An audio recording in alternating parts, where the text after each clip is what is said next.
Risques routiers. Comment prévenir les risques? Chaque année, les accidents de la route professionnelle constituent la première cause de mortalité au travail et font perdre près de 4 millions de journées de travail.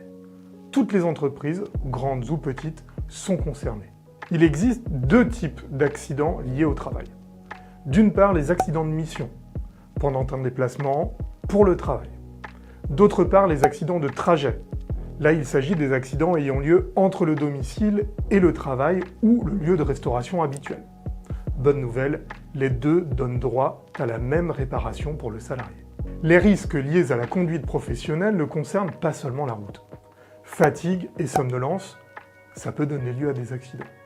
Douleurs dorsales et troubles musculo-squelettiques, stress et vigilance réduite, alcool, drogue ou certains médicaments multiplient le risque d'accident par 14.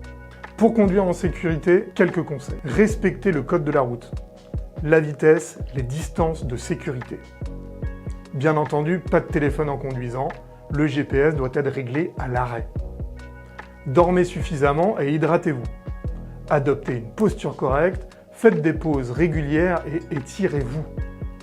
Et bien entendu, limitez au minimum la consommation d'alcool avant de prendre le volant. Pour rappel, les effets des drogues, de l'alcool, des médicaments se cumulent avec la fatigue. Et donc même avec une petite dose, on va avoir un effet important sur votre capacité à conduire. Avant de prendre la route, vérifiez l'état du véhicule, les pneus, la qualité de l'éclairage, les différents niveaux, nettoyez vos vitres. Choisissez ensuite un itinéraire sûr, évitez les routes dangereuses et adaptez-vous aux conditions météo qui peuvent être défavorables. Un point extrêmement important, les signes de fatigue qui sont à surveiller. Les difficultés à maintenir la vitesse et la trajectoire, la nuque raide, la tête lourde, les bâillements, les micro-sommeils. Il faut faire des pauses au moins toutes les 2 heures, restez vigilant. Mais tout ne repose pas sur le salarié. L'employeur a également un rôle clé. Il doit mettre à disposition des véhicules adaptés et bien entretenus. Il doit vous former les salariés et les sensibiliser régulièrement. Adapter l'organisation du travail pour réduire la vitesse et l'usage du téléphone.